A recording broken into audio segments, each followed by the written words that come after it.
Gabi Lima, bom dia, com verde da esperança. Bom dia, tudo bem contigo, mulher?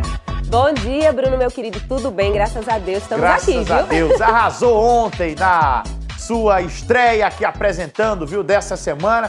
Parabéns aí, boa sorte mais uma vez. Muito grata, viu, Bruno? Gratidão por tudo, viu? Deus lhe abençoe, minha filha. Você também, obrigada.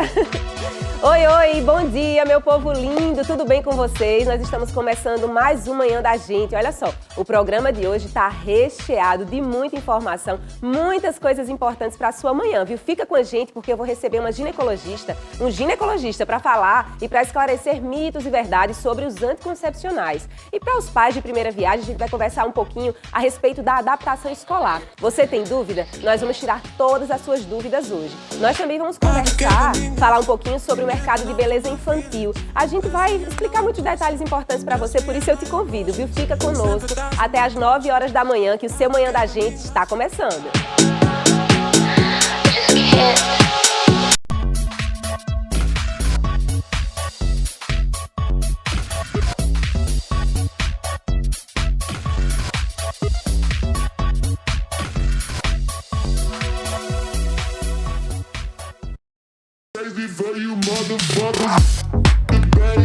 De volta, meu povo. Olha só, talvez você está me assistindo aí na sua casa e você diz o seguinte: Gabi, os dias andam difíceis para mim, andam pesados. Eu tenho me deparado com muita gente intolerante. Olha só, eu preciso dizer para você que eu te entendo, mas eu quero dizer o seguinte: você precisa se lembrar que só depende de nós criar um ambiente diferente, criar o ambiente que a gente deseja. Se você se deparou com intolerância, distribua educação, distribua sorrisos, distribua gentileza e não traga nenhuma carga negativa para a sua vida. Não tente solucionar os problemas na hora da raiva. Deixa os ânimos se acalmarem, deixa tudo ficar na paz e depois tudo volta para o seu devido lugar. Também queria dizer para você o seguinte: pensa que o respeito ele é fundamental. E um detalhe: respeito não é concordar com o outro, é só ser paciente e respeitar e aceitar as diferenças. Afinal, a gente vive num mundo plural, minha gente.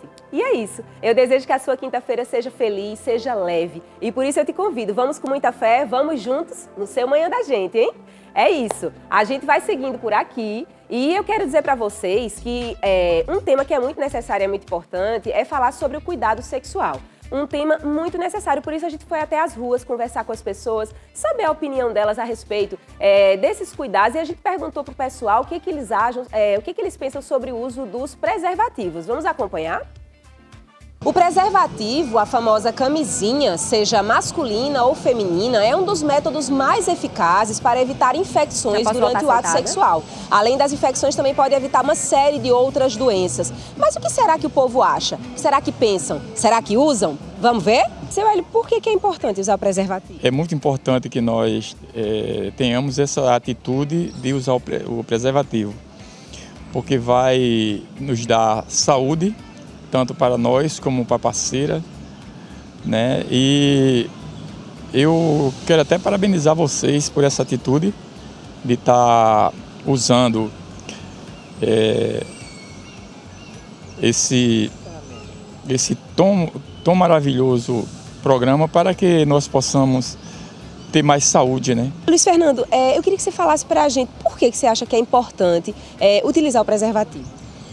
Eu acho fundamental a questão realmente de saúde pública, e alguns casais, ao longo de muitos anos casados, não têm muito esse costume, mas eu aconselho que deve ser sempre utilizado. Prevenção, né, contra vários tipos de doenças, e ter também a higiene. A higiene também é importante para todo relacionamento sexual, evitar as doenças transmissíveis, né, nesse ponto. Eu acho bem importante. Necessário. E você, Ana, você concorda? É importante, então, utilizar?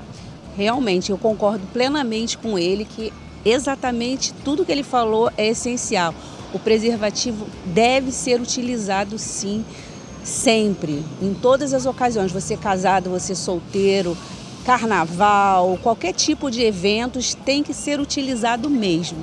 Maravilha. E vocês, como casal, para vocês então é tranquilo? Vocês usam? Sim, Com certeza. É costume já utilizar apesar de não ter muito tempo casado, mas a gente sempre teve esse costume. Dalila, você acha importante o uso do preservativo nesse cuidado para evitar as doenças sexualmente transmissíveis? Sim, até porque né, não existe só o uso do preservativo para isso, né? Há outras questões também que envolvem aí não só a saúde, né, mas também a questão da gravidez, né? Porque aí envolve o financeiro também. E a saúde que é o mais importante, que a gente deve sempre cuidar e preservar dela, né? E aí, para você, então, é fundamental. Você usa, então? Sim, uso sim, né? Porque hoje em dia, né, são tantas doenças que estão aparecendo e os especialistas estão descobrindo cada vez mais doenças. Então, o uso do preservativo é importante e eu uso e super recomendo. Tá aí, vocês acompanharam, então, a opinião das pessoas. E quando se fala dos métodos contraceptivos, muitas dúvidas, muitos tabus surgem à nossa mente. E para explicar melhor, para destrinchar melhor esse assunto, esclarecer tudo para as pessoas, eu recebo aqui nessa manhã o médico ginecologista Dr. Marcelo Ticiani. Seja muito bem-vindo, então, aqui ao nosso Manhã da Gente. Como o senhor acompanhou aí, Dr. Marcelo, as pessoas, elas têm essa opinião, assim, em relação ao uso dos preservativos. E a gente vai conversar sobre muitas coisas aqui hoje, viu? Tá joia. Bom dia, Gabi. Bom dia a todos que estão nos assistindo. É uma satisfação estar aqui no Manhã da Gente novamente. Pois é, o senhor, tenho certeza que vai esclarecer muita coisa para os nossos telespectadores. E essas mesmas pessoas com as quais eu tive o prazer de conversar ali na aula, elas também enviaram umas perguntas. Vamos acompanhar junto? Vamos sim. AIDS, né? A gente sabe que hoje em dia, né, é uma das doenças que mais mata no mundo, mesmo tendo o tratamento, toda essa questão e já está bastante avançado, mas as pessoas, por medo e por preconceito, né, acabam não se cuidando, não se prevenindo e também descobrem e não fazem o tratamento. E aí eu pergunto, o não tratamento desta doença em si, o HIV, AIDS, ela pode ocasionar o desenvolvimento de outros problemas de saúde? E aí, doutor Marcelo, a pergunta da Lila, o que o senhor poderia explicar? É uma pergunta bem pertinente quando estamos falando de métodos contraceptivos. Quando nós falamos de métodos contraceptivos, todo mundo direciona o pensamento a não engravidar. Mas o uso de métodos contraceptivos, os usos de barreira, como já foi bem mencionado, o anticoncepcional, a camisinha e tanto masculina como feminina, é de suma importância para evitar o contágio com o vírus da AIDS. O vírus da AIDS em si não é ele que provoca o óbito, a morte do paciente. O vírus da AIDS ele tem a característica de diminuir a imunidade do paciente. E quando ele quebra a barreira de imunidade do paciente, ele deixa esse paciente mais predisposto a ter outras infecções. Então, a nossa imensa maioria dos pacientes portadores de HIV acabam tendo o seu mecanismo de defesa totalmente restrito a condições que, frente a infecções que estão presentes no nosso dia a dia, ele não possa reagir e acaba sucumbindo a essas doenças oportunistas. Entendo, doutor. De fato, é um vírus que vai destruindo o organismo da pessoa. As células de defesa, As células de defesa. Pois é, doutor. E olha só, eu queria aproveitar e pedir para os nossos telespectadores interagirem conosco, aproveitar aqui a satisfação de ter apresentado. Envia sua mensagem para o nosso WhatsApp 981733660, 981733660. Envia sua mensagem, interaja conosco. Se você tem dúvidas em relação aos métodos contraceptivos, se você tem alguma dúvida em relação a qualquer assunto relacionado com essa área, o doutor Marcelo vai estar aqui para responder. Então a gente vai seguir conversando, doutor Marcelo, para a gente, enquanto a gente aguarda a interação das pessoas, queria que o senhor falasse um pouquinho assim, a respeito dos métodos que são mais eficazes, os métodos contraceptivos. Bom, nós temos uma gama muito grande de métodos contraceptivos, né? Como eu falei, métodos de barreira, por via oral, por via intramuscular, por adesivos. E o melhor método de barreira é aquele que a paciente se melhor identifica e melhor pode utilizá-lo de maneira mais correta. É muito comum a gente ver pacientes, mulheres, falando que estão usando anticoncepcional porque a sua amiga, a sua vizinha usa o anticoncepcional tal e também acha que vai dar certo para ela porque está dando certo para a sua amiga. E não é assim que deve se proceder. Toda mulher que procura um método contraceptivo, ela deve sim buscar o seu ginecologista, buscar o seu método, contar para ele qual é o seu estilo de vida, como ela tem o número de parceiros sexuais, como é que é a vida sexual dessa paciente, para só então assim o médico, junto com ela, encontrar a melhor expectativa de um melhor resultado com a melhor escolha do método contraceptivo. Então, em resumo, certo? Todos os métodos contraceptivos são muito eficazes, mas cada mulher se adapta melhor a cada método contraceptivo. Claro, tudo tem que ser tratado individualmente, não é mesmo? Perfeitamente. Cada caso é um caso. E tô sabendo que tem gente interagindo conosco. Vamos para a pergunta aqui no nosso telão, vamos ver o que o pessoal quer saber. Bom dia, resolvi tomar anticoncepcional. É ruim para a mulher? Ela pergunta assim, para não menstruar. Jesus abençoe a todos. Amém. E aí, doutor? Essa história do anticoncepcional é isso mesmo. Tem muita gente que acha que o anticoncepcional faz mal para a saúde da mulher. Pelo que eu entendi aqui, acredito que seja para ela não entrar no ciclo da menstruação. E aí? Não.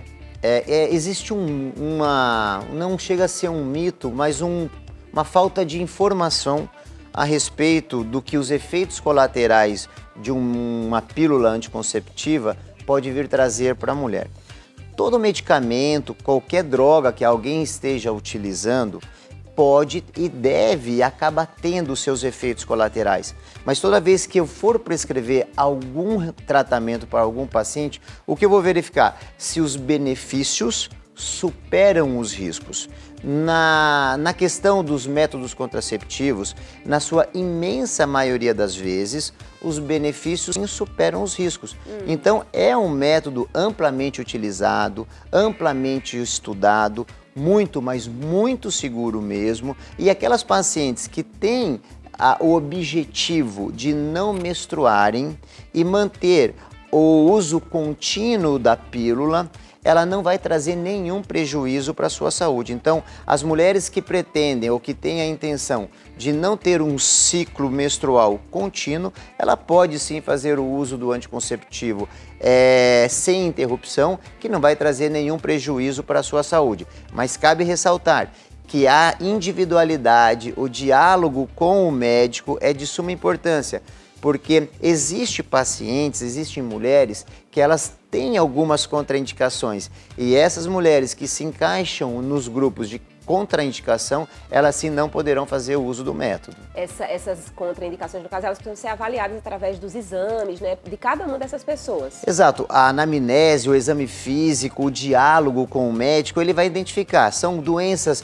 normalmente do quadro de hipertensão, cardiopatia, pacientes que tenham doenças hepáticas, né, ou seja, na região do fígado, algumas pacientes que tenham alguma alteração na sua rede sanguínea, que coloca essa paciente maior predisposta à trombose. Enfim, é uma cadeia de situações que terá que ser avaliada junto ao seu ginecologista para definir se essa paciente está adequada a este método ou não a um outro método para que possa ajudar a paciente. Perfeitamente. Existe um método que ele é um dos mais antigos, que realmente é o preservativo, é a camisinha, e salvo exceções, aquelas mulheres que têm alergia ao látex, que está contraindicado. Então, existe alternativa para todas as mulheres. Inclusive, as pessoas que conversaram no início com a gente, elas falaram exatamente a opinião delas, né, em relação a se acham positivo ou não utilizar o preservativo, né? A gente prova que é um método também que é eficaz. E né? é seguro, né? Seguro também.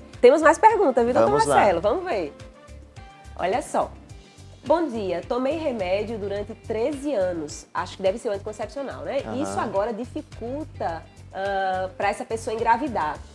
Ela pergunta assim, isso agora dificulta caso eu queira engravidar? E aí, doutor? 13 anos tomando anticoncepcional. Perfeito. A resposta é não. Não. Certo? O anticoncepcional não inibe a sua capacidade de fertilidade. O que nós temos são algumas características a serem vistas. Nasquelas pacientes que tomam anticoncepcionais de baixa dose, certo? Assim que ela fazer a interrupção, já logo no primeiro mês, após 30 dias, ela já volta a ovular normalmente. Certo. Já aquelas pacientes que fazem o uso de contracepção, principalmente aqueles injetáveis de longa duração, que duram em torno de 3 meses cada injeção, essas vão demorar um pouquinho a mais para que a sua ovulação volte ao normal, em torno de 3 a 4 meses, certo?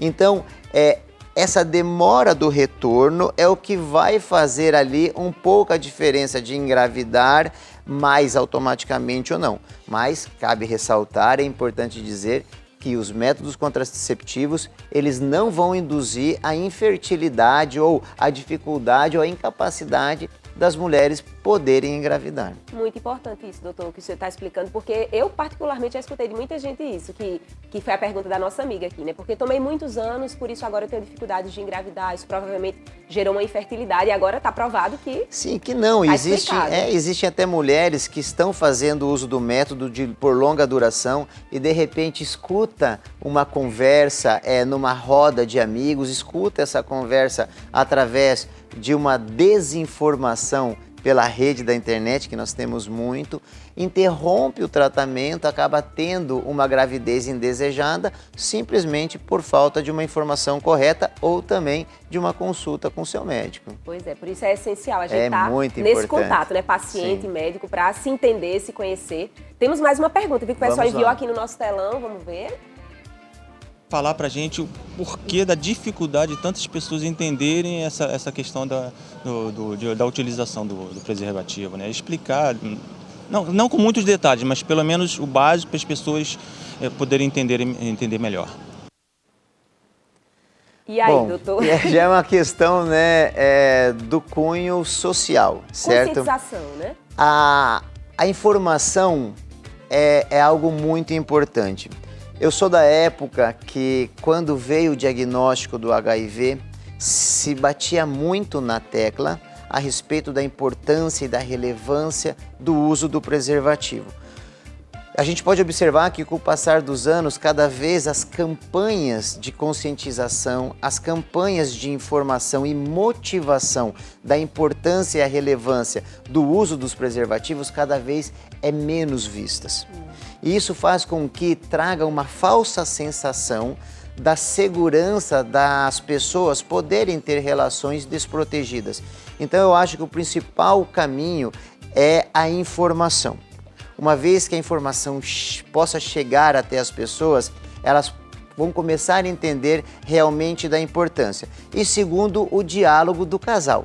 Tá? É necessário que o casal entenda a necessidade, que não somente um venha trazendo essa informação e essa importância, mas sim que os dois sentem-se em conjunto, conversem, procurem a melhor opção. Se vai ser um preservativo masculino, se vai ser um preservativo feminino, qual dos quais se adaptam melhor. Enfim, informação e diálogo sempre é o melhor caminho para qualquer problema. Exatamente. É preciso que haja essa conexão de fato do casal, né? Porque há muita gente que pensa assim, mas nós somos casados, não precisamos usar o preservativo, mas precisa haver realmente essa sinceridade de fato do casal, né? Se de fato esse casal, eles vão manter ali aquela relação somente entre eles, para que depois não exista nenhum outro problema, né? Caso exista uma terceira pessoa nessa relação, para que depois não exista nenhum tipo de problema aí de saúde, né, para essas pessoas. Sem dúvida. Pegando o gancho até da própria reportagem, aqueles casais, certo? Que são parceiros fixos, mas realmente fixos, certo? Exato. Eles não têm a necessidade de usar o preservativo, ou seja, os monogâmicos, né? Monogâmicos. Agora, aqueles casais que não têm muita certeza do seu relacionamento somente com o seu próprio parceiro, aí sim, é imprescindível, seria irresponsabilidade por parte desse casal não usar o preservativo. Pois é, a gente está relembrando, inclusive, aqui a questão das pessoas que são adeptas a relacionamentos abertos, né? Precisamos entender que essa é uma questão pessoal de cada pessoa. Se a pessoa ela tem um relacionamento aberto, principalmente nesses casos, ela tem que entender que tem que usar preservativo, ou sim ou sim. Sem né? sombra de dúvida, principalmente esse grupo de pessoas. Exatamente. Temos mais pergunta, né? Vamos pro telão de novo, doutor, vamos ver. Aqui, bom dia, fiz esterectomia total, retirei o útero e um ovário. Que tipo de exame tenho que continuar fazendo? Usei camisinha, acho que uso, né, camisinha há 19 anos. Como é que fica a situação? Então vamos lá. Essa paciente, ela tirou o útero, né? Certo. A esterectomia total é a retirada do útero com o colo do útero. Aí chama atenção que ela menciona que além do útero, ela tirou um dos ovários. Então, os exames que essas pacientes devem realizar são os mesmos exames que aquelas pacientes que não passaram por esse procedimento cirúrgico vão realizar. São os exames dos cuidados da saúde da mulher. Todos os exames de rotina. De rotina. Ela vai continuar fazendo o citológico, também chamado Papa Nicolau, preventivo? Vai. Ao invés de fazer a coleta do colo, também vai fazer a coleta do fundo da vagina, da cúpula vaginal. E o médico também vai ter a oportunidade, naquele momento, de estar examinando o órgão sexual da mulher. Aí, a mamografia de rotina acima dos 40 anos, a ultrassonografia transvaginal, caso identifique alguma queixa clínica, também será necessária a solicitação, exames de laboratório, enfim. O fato da paciente ter sido submetida a um procedimento cirúrgico não vai isentá-la, não vai afastá-la da necessidade dos cuidados da saúde da mulher, que são realizados uma vez por ano. Nós temos aí 365 dias do ano, é bem possível que a mulher tire um diazinho somente para poder cuidar do seu corpo, cuidar da sua saúde. Exato, essa conscientização é fundamental, não é mesmo, doutor? Temos mais uma pergunta, vamos ver. Bom dia, tenho 45 anos e uso anticoncepcional. Seria bom fazer uma laqueadura? Bom, como falamos no início, né? Cada paciente tem que procurar o método contraceptivo que ela se sinta mais segura, mais confortável e mais adaptada. No caso dessa paciente, dessa mulher, que ela faz o uso do anticoncepcional já por longa data, ela está adaptada, está funcionando, então vem aquela máxima, time que está ganhando não se mexe, então realmente ela pode continuar com o anticoncepcional, principalmente porque a sugestão que ela nos dá é uma laqueadura. A laqueadura é um procedimento cirúrgico, ela vai ter que passar por anestesia, ela vai ter que passar por uma incisão cirúrgica, recuperação pós-operatória, também tem os riscos de infecção e o que é mais agravante, que o anticoncepcional oral, como nós falamos, ele é reversível a qualquer momento. Já a laqueadura dificilmente será reversível, então ela perde a sua capacidade de fertilidade de maneira natural. Tem que ficar, então, certo da decisão, né? Antes Exatamente. De realizar, mas ter essa certeza. Time que está ganhando não se mexe. Se está adaptada com esse método contraceptivo, continua nele. Exato. Doutor, o senhor falou um pouco no início, mas para a gente recapitular para as pessoas que estão em casa, em quais casos, então, que o anticoncepcional realmente não é indicado? Assim, patologias específicas, problemas mais específicos? Então, vamos lá. As mais comuns, certo? Pacientes que já tiveram ou que têm uma predisposição a tromboembolismo. Pacientes que têm problemas a nível hepático, tá? Vamos lá, cirrose hepática, uma hepatite que já esteja produzindo um nível de lesão muito grave na região do fígado. Pacientes que apresentam casos de tumores, certo? Câncer de endométrio, câncer do colo do útero, câncer de mama. Pacientes que tenham situações de hábito de vida, como o tabagismo, que tenham mais de 35 anos, que normalmente fumam uma quantidade de cigarro muito grande, também seriam contraindicações para o anticoncepcional oral. As outras contraindicações são aquelas pacientes que não têm tolerância ao método, ou seja, aquela paciente que toma o anticoncepcional e vem a produzir náuseas e vômitos, então não vai dar tempo de absorver. Em tese, essas são as principais contraindicações para os anticonceptivos por via oral. Tem outros métodos contraceptivos, como o DIU, que é muito utilizado, o implante, que é o implante de Implanon, que também é muito utilizado, métodos de barreira, como o diafragma. Aí cada método vai ter as suas contraindicações específicas, mas o anticoncepcional oral, basicamente, e como injetável também, basicamente são essas as contraindicações. E, doutora, assim, métodos desses que sejam acessíveis, assim, mais acessíveis para a população. Ótimo. A rede de saúde do SUS, tá? Ela tem um arsenal muito grande quando a gente fala de métodos contraceptivos. é entregue de maneira gratuita em todas as unidades de saúde. Vejam que João Pessoa, frente a uma gestão muito bem feita da Secretaria de Saúde, aqui eu mando as minhas saudações ao secretário, Dr. Luiz, assim também como o prefeito, que tem feito uma gestão muito proativa na área da saúde, principalmente na área da prevenção. Nós temos com livre acesso a preservativos, nós temos livre acesso a comprimidos, a métodos anticoncepcionais por via oral, nós temos acesso a DIU. Os DIUs são entregues de maneira gratuita, certo? Não são aquele DIU medicado, mas é o DIU não medicado, que tem a mesma ação, a mesma segurança do que o DIU medicado, as próprias orientações por todas as equipes das unidades de saúde, porque também temos métodos contraceptivos que não são nem por barreira e nem por medicamentos, né? Nós temos aquelas enfermeiras que podem estar orientando um conjunto de ação que traz uma segurança, que seria o conjunto da tabelinha, mais o coito interrompido, mais as situações que o paciente também possa utilizar um espermicida. O conjunto de ações também pode trazer a prevenção. Então, como eu falei no início, existe muito método contraceptivo. E saber que esses métodos contraceptivos encontram-se de maneira gratuita na rede do SUS não justifica uma gestação não desejada. Então, as mulheres precisam ter a orientação necessária, que pode ir a qualquer unidade de saúde e ter o seu tratamento ou ter a sua prevenção 100% disponível para ela em qualquer momento. Perfeito, excelentes explicações, doutor. Tá chegando bastante interação. Eu quero agradecer as pessoas que estão interagindo com a gente. O tempo está passando rápido, a gente vai mostrar mais uma. Vamos ver então o que o pessoal está perguntando? Vamos lá. Bom dia, tomava anticoncepcional e parei. Ao parar minha menstruação, parou de descer. Estou pouco mais de um ano sem menstruar. O que pode ser? É normal? Já aconteceu uma outra vez, mas perto de fazer um ano desceu. Acho que ela está se referindo à menstruação, no caso, né? Tá Sim.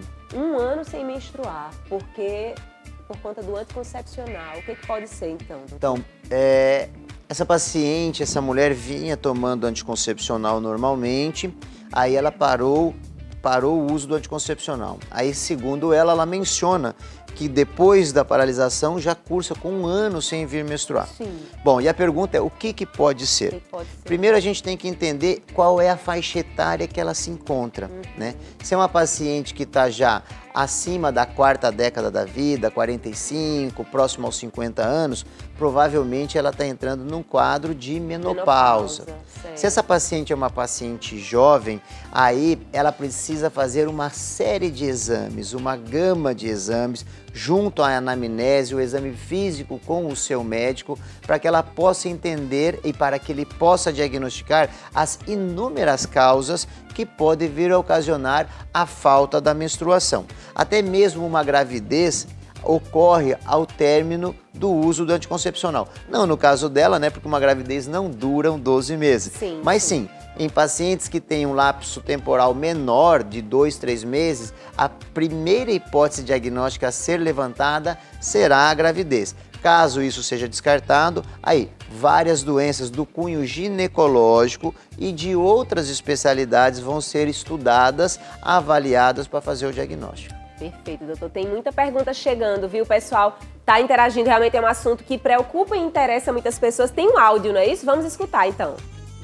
Eu descobri que eu estava com as trompas obstruídas desde 2019, que minha menstruação não tem controle. Eu passo 3 meses, 6 meses sem menstruar, depois vem de novo. E eu gostaria, doutor, se o senhor pudesse me explicar o que significa. Desde 2019. Certo. Então vamos lá, amiga. A obstrução da trompa, ela tem uma série de etiologias, de causas distintas.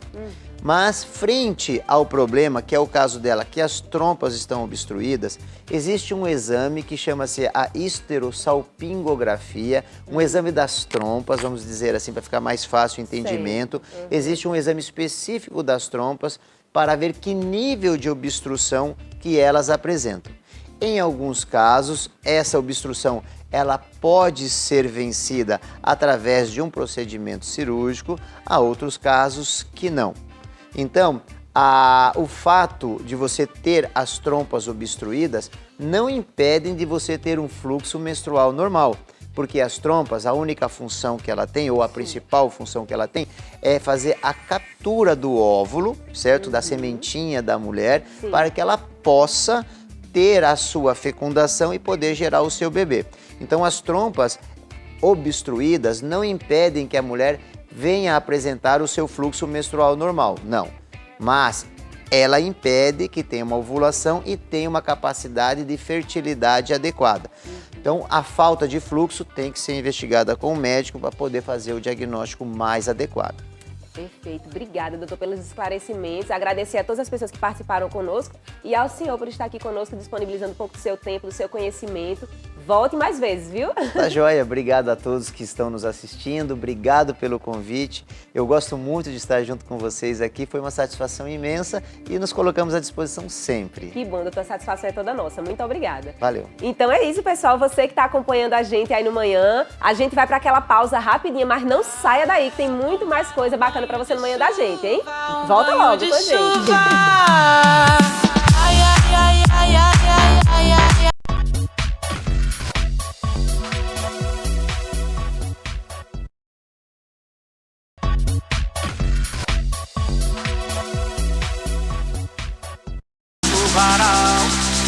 Tu vem, eu já escuto os teus sinais. É isso aí, minha gente. Tu vês, é isso aí.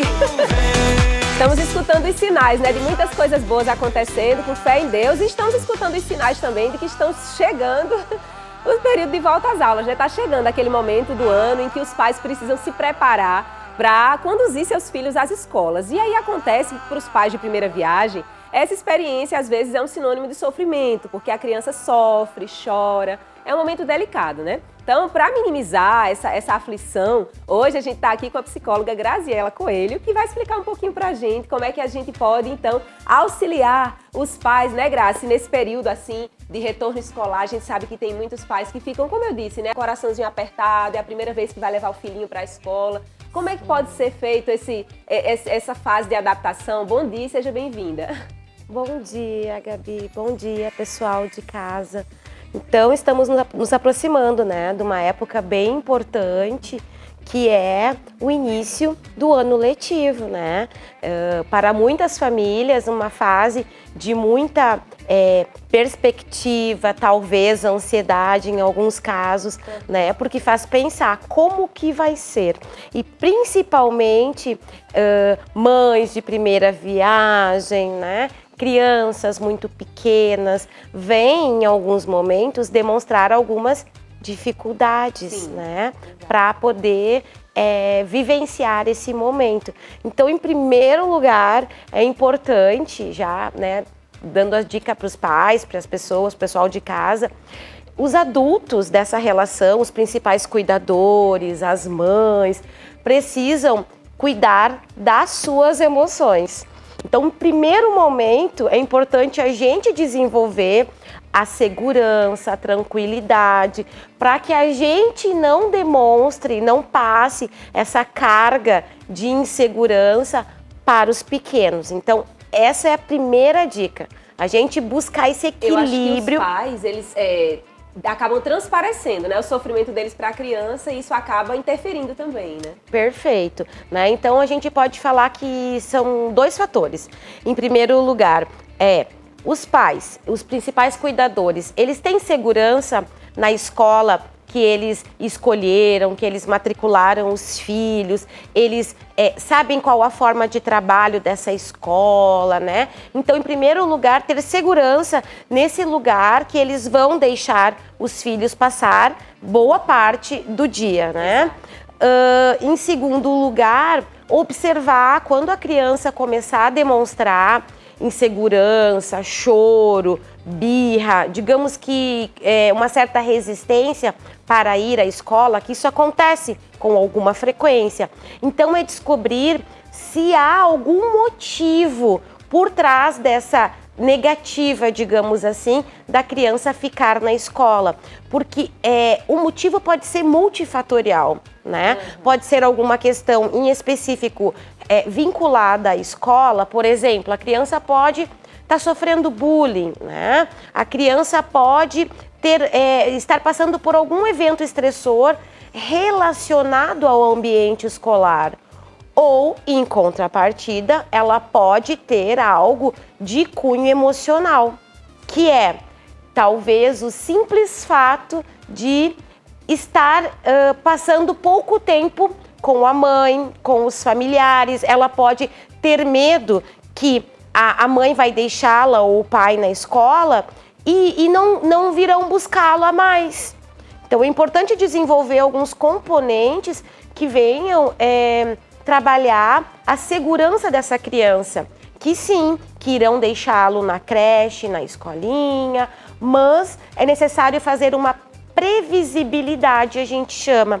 Você vai chegar, você vai brincar com seus coleguinhas, vai ter a hora da historinha, vai ter a hora da pracinha. Então, todo um planejamento é importante, né? Também é outra dica já, né, para os familiares, para que a criança consiga prever que ela vai ficar, que ela vai permanecer, né, um espaço nesse ambiente, mas que virão buscá-la e ela vai voltar para a sua casa. Claro, muito importante isso, Graça. Para a gente continuar conversando, eu quero pedir para os nossos telespectadores enviarem suas perguntas também para o nosso WhatsApp, assim como vocês fizeram agora há pouco, quando o doutor Marcelo envia para a Graça também a sua mensagem para o nosso número, tá certo, de WhatsApp, tá aparecendo 981733660, manda sua mensagem para a gente, interaja conosco. E já temos uma pergunta, não é isso? Vamos ver então, Graça, já tem gente querendo conversar contigo, hein? Vamos ver. Meu filho tem 1 ano e 6 meses, não tenho com quem deixar. Seria o caso de já colocar na escola ou em uma creche mesmo? E aí, será que já é o momento para essa mãe que deve ser mãe solo, né? Não tem com quem deixar. Como é que faz nessas situações? Então, assim, Gabi, e a mãe, obrigada também pela participação. Nos tempos em que estamos vivendo, na contemporaneidade, cada vez mais as crianças estão indo mais cedo para as creches, para as escolinhas. Então, não existe um certo ou errado. Existe o que é melhor para essa família, né? Então, a mãe tem a necessidade de trabalhar enquanto a criança ainda é bebê. Por que não se servir dessa possibilidade, né? Uma escolinha em que a mãe vá visitar, em que ela confie, em que profissionais capacitados estarão recebendo essa criança, aonde terão momentos de brincar, de desenvolver. É sabido que a interação entre crianças, né, potencializa o desenvolvimento delas. Então, eu acredito que é importante a gente pensar o que é melhor para essa família como um todo. A mãe precisa agregar, completar a renda familiar, mas a criança ainda é pequena, ok, há uma necessidade. Essa produção financeira, o trabalho da mãe, também vai suprir as necessidades dessa criança. Então, a gente busca, como eu falo para os meus pacientes, para as famílias, mães que me procuram, a gente deve buscar o caminho do meio. Como eu posso fazer para que eu possa trabalhar, realizar as minhas tarefas com tranquilidade e meu filho também ficar bem assistido com pessoas responsáveis. E atenção, muitas vezes é melhor colocar o filho cedinho, né, ainda pequeno, na creche, na escolinha, do que deixá-lo em casa, talvez com uma pessoa sem formação, que não entende sobre desenvolvimento infantil, né? Uma pessoa leiga, escola, digamos assim. Vai ter um contato com pessoas preparadas, né? Perfeito. Educadores. E é importante salientar também que cada família tem a sua configuração. Às vezes existe uma família da pessoa, ela vai ter um pouco mais de rede de apoio, E existe aquela família que, não, infelizmente, isso não é possível, mas não desmerece em nada e nem diminui o amor, né, dessa mãe pelo seu filho, pelos seus filhos. Como você estava colocando, realmente é a realidade de cada um, não é verdade? Exato, exato. Cada um tem que seguir de acordo com a sua realidade, né? Sim, sempre pensando no que é melhor para aquele contexto familiar, né? Para a necessidade da mãe, necessidade financeira, necessidade da criança. Então, eu sou defensora, sim, da creche, da escolinha.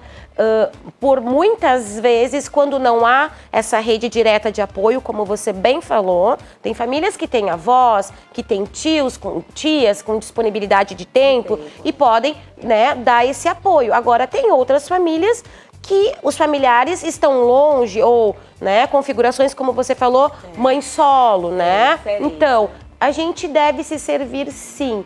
E eu conheço muitas escolas, tanto da rede privada quanto da rede pública aqui de João Pessoa, que realizam excelente trabalho no que se refere à educação infantil. Oferecendo esse suporte, não é mesmo, para as famílias.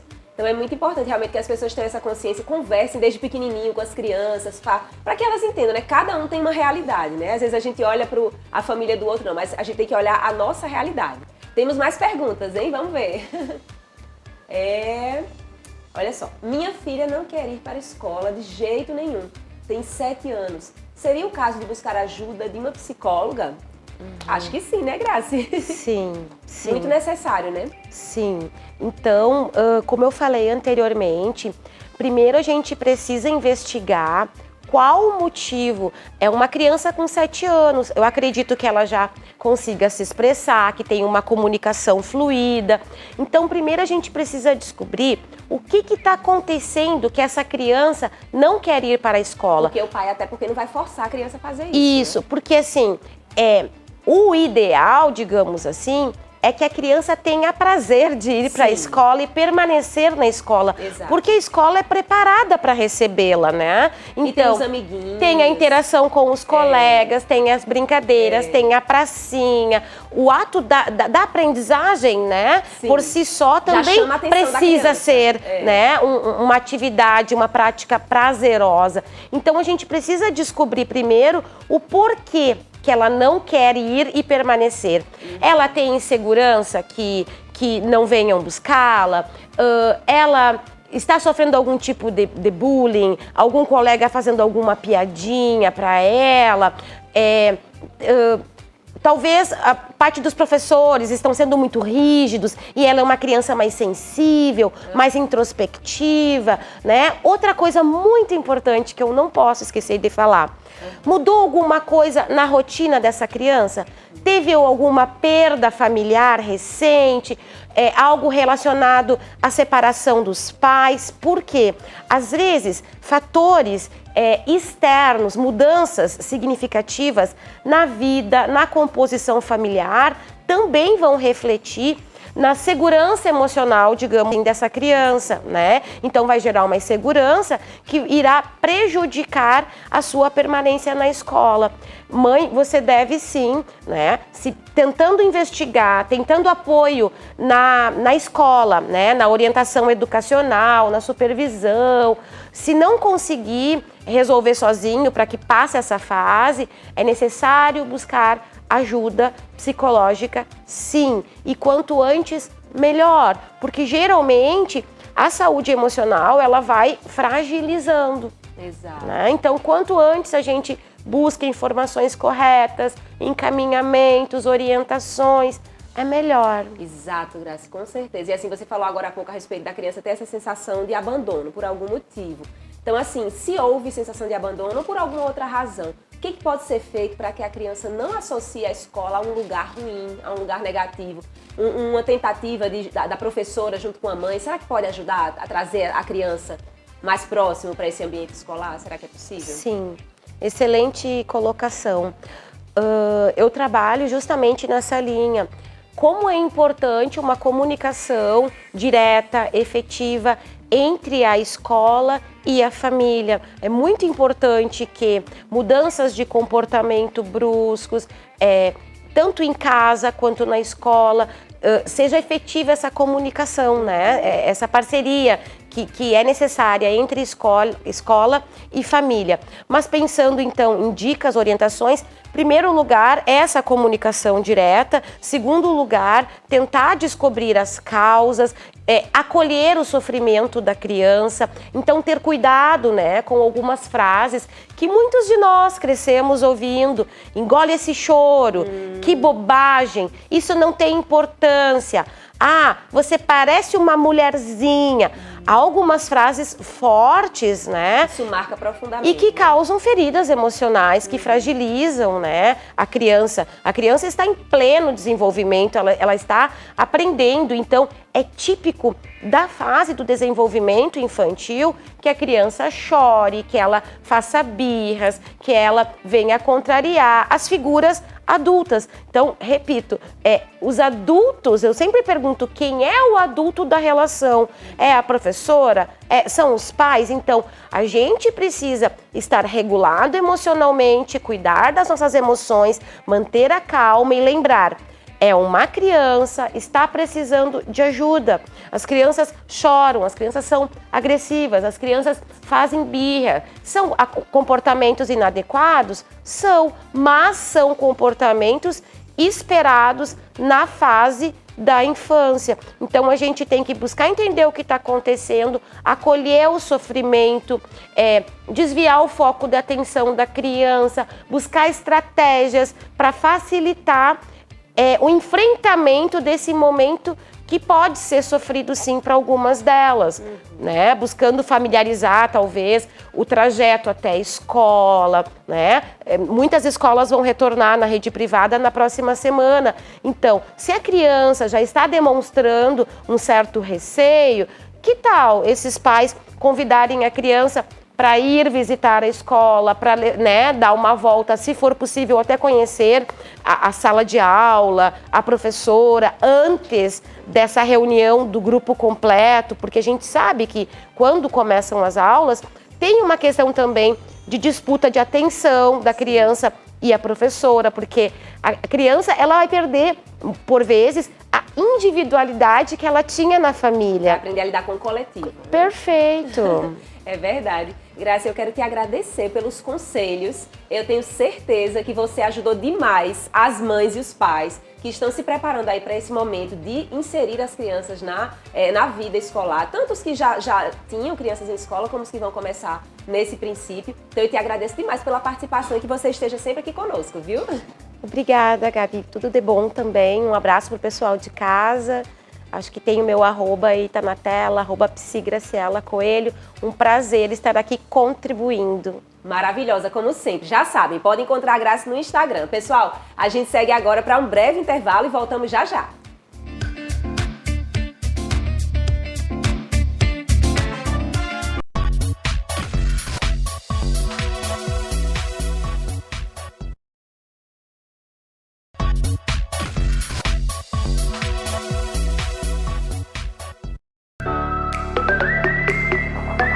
E aí, meu povo, voltamos, viu? Estamos de volta. Eu espero que vocês tenham gostado do nosso Manhã da Gente, esse programa que é sempre preparado com carinho para você que está em casa. Agradeço a todos que interagiram conosco, enviaram perguntas aqui quando o Dr. Marcelo estava aqui, quando a Graciela estava aqui.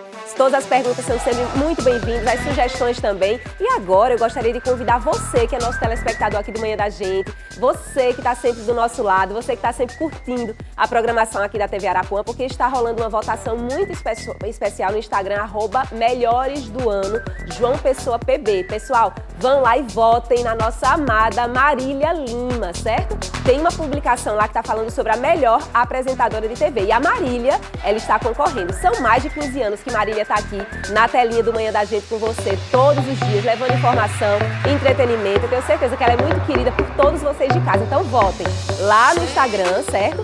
E é do Melhores do Ano, em @Marília Lima TV. Vota na nossa apresentadora querida. Combinado? Gente, agradeço demais a vocês pela participação conosco hoje, por essa manhã. Estou muito feliz, muito satisfeita de estar com vocês. E amanhã nós estaremos juntos novamente, viu? É sempre uma satisfação estar com vocês. E fique agora com o Padre Nilson e o Momento de Luz. Tchau, tchau.